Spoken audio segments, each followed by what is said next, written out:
Sagutin mo to sa isip mo ha. Huwag ka muna mag-comment. Kung wala ang manok, walang itlog. Kung walang itlog, walang manok. Simple. Pero bakit hanggang ngayon, wala pa ring konsensus ang buong mundo? At eto ang mas nakakatakot. Kapag mali ang sagot mo dito, baka mali rin ang pagkaintindi mo sa pagbabago, sa growth at sa buhay mismo. Sa episode na to, hindi lang itlog at manok ang pag-uusapan natin, kundi kung paano talaga nagsisimula ang lahat.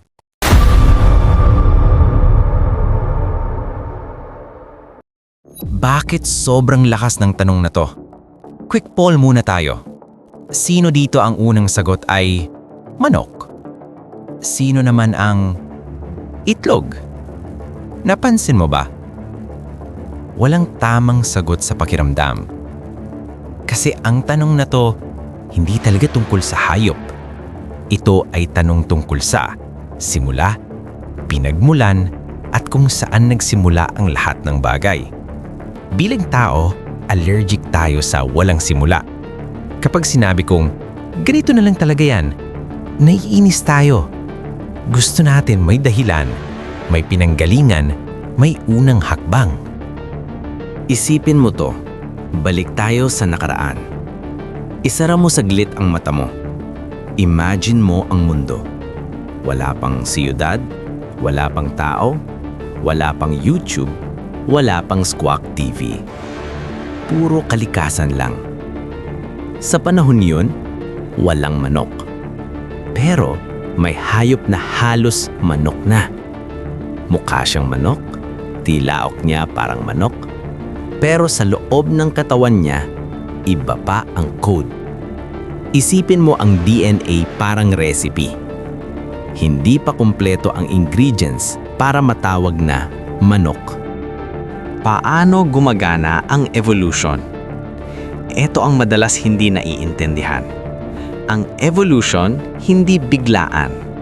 Walang, congratulations, manok ka na. Paunti-unti lang.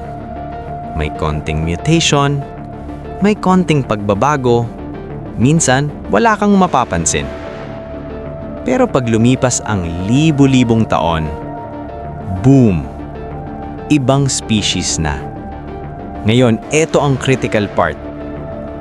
Yung hayop na hindi pa manok, ng itlog. At sa itlog na yon, may mutation na hindi niya taglay. Ibig sabihin, mas advance ang anak kesa sa magulang. Parang ikaw, mas may alam ka kesa sa magulang mo sa ibang bagay, di ba? Kaya ba itlog ang nauna?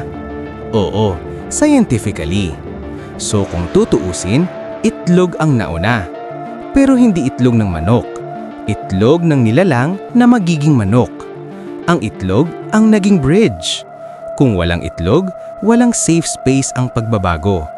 Kaya sa science, ang itlog ay simbolo ng potential, proseso, hindi pa tapos pero papunta na. Mas matanda pa ang itlog sa lahat. Ready ka na sa plot twist? Bago pa ang manok, may reptiles na. At alam mo kung ano ang mayroon sila? Itlog. Ibig sabihin, mas nauna ang itlog ng milyo-milyong taon kaysa sa manok. So, kung may debate pa rin, science already moved on. Bakit ayaw tanggapin ng utak natin to? Pero bakit parang may kulang pa rin? Kasi gusto nating instant result, malinaw na simula, isang unang hakbang. Pero ang buhay, walang ganon.